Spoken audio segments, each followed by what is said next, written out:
Sometimes நம்மளோட லைஃப்பில் வந்து ஒரு பேஸ் வரும். நம்ம எவ்வளோ நல்லா இருந்தாலும் யார்கிட்டயாச்சும் நம்மளோட வேல்யூ வந்து கம்மியாக போயிடும். ஃபேமிலியில் கூட, இல்லை ஆஃபீஸில் கூட, இல்லை ஃப்ரெண்ட்ஸ் கிட்ட கூட. சடன்லி அவங்களோட டோனே மாறிடும். உங்களை இக்னோர் பண்ணிடுவாங்க. உங்களோட பெயினை வந்து சரியாக புரிஞ்சுக்க மாட்டாங்க. நீங்கள் சொல்கிற வேர்ட்ஸுக்கு கூட வெயிட் இல்லாத மாதிரி ஆகிடும். அப்போ நம்ம மைண்டில் ஒரே ஒரு சைலண்ட் டியர் வரும். ஒரே ஒரு கொஷின் தான். ஒய்? நான் என்ன தப்பு பண்ணேன்? அப்படின்ற மாதிரி. இந்த மாதிரி சிச்சுவேஷன் யாராவது ஃபேஸ் பண்ணியிருக்கீங்களா? நீங்க ஒரு பிளேஸ்ல தேவைக்கு அதிகமா இருக்கீங்கன்னு வச்சுக்கோங்களேன். அங்க வந்து உங்களோட வேல்யூ வந்து ரொம்ப கம்மியா போயிடும். இந்த வீடியோ பார்த்ததுக்கப்புறம் உங்களோட வேல்யூ திரும்ப பில்ட் ஆகும். உங்களோட ரெஸ்பெக்ட் வந்து திரும்ப பேக் வரும். அண்ட் திஸ் டைம் ஸ்ட்ராங்கரா. உங்களுக்கு தெரியுமா? பீப்பிள் வந்து உங்கள சீரியஸா எடுத்துக்காம இருக்க ரீசன் என்ன? பிகாஸ் நீங்க ரொம்ப எக்ஸ்பிளைன் பண்றீங்க. ரொம்ப ஷேர் பண்றீங்க. நம்மளோட இன்னர் வேல்யூவ வந்து அவுட் சைட் வேர்ட்ஸா வந்துட்டு வேஸ்ட் பண்றீங்க. அப்படி இருக்கக்கூடாதுன்னா, சைலன்ஸ்க்கு ஒரு செப்பரேட் மேஜிக் இருக்கு. மிஸ்டரிக்கு ஒரு செப்பரேட் ரெஸ்பெக்ட் இருக்கு. நெக்ஸ்ட் டைம் சம்படி வந்துட்டு டிஸ்ரெஸ்பெக்ட் பண்ணாங்க அப்படின்னா, ஓவரா எக்ஸ்பிளைன் பண்ண வேணாம்.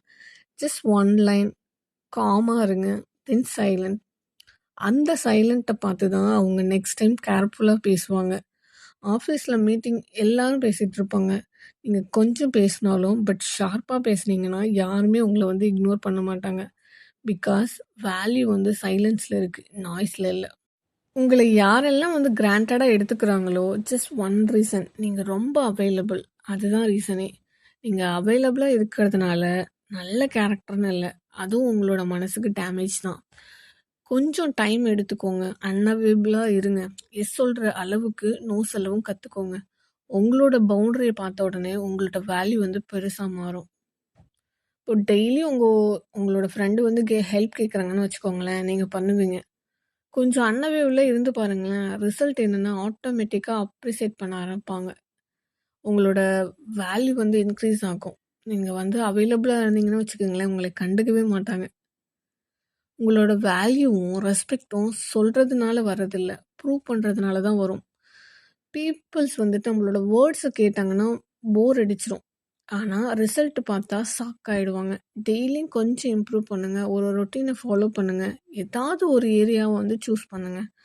அப்போ உங்களோட ட்ரான்ஸ்ஃபர்மேஷன் பார்த்த உடனே same people, same mouth, but tone மாறிடும், வேர்ட்ஸ் மாறிடும், ரெஸ்பெக்ட் மாறிடும். ஸோ ஃபைனலாக என்ன சொல்ல வரேன் அப்படின்னா, உங்களோட வேல்யூ என்னன்னு என்கிட்ட கேட்டிங்க அப்படின்னா, நான் ஒரே ஒரு ஆன்சர் தான் கொடுப்பேன். நீங்கள் எவ்வளோ செல்ஃப் ரெஸ்பெக்ட் கொடுக்குறீங்களோ அவ்வளோ வேர்ல்டு வந்துட்டு உங்களை ரெஸ்பெக்ட் பண்ணும். பேசுகிறது கம்மி பண்ணுங்கள், பவர் இன்க்ரீஸ் ஆகும். பவுண்டரி செட் பண்ணுங்கள், உங்களோட வேல்யூ வந்து ஹைலைட் ஆகும். செய்யணும், சொல்லக்கூடாது. ரெஸ்பெக்ட் ஆட்டோமேட்டிக்காக வரும்.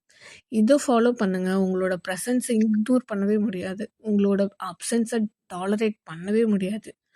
நல்லா இருங்க, வேல்யூவாக இருங்க. இந்த மாதிரி வீடியோஸ்க்கு கீப் இன் டச். தேங்க்யூ.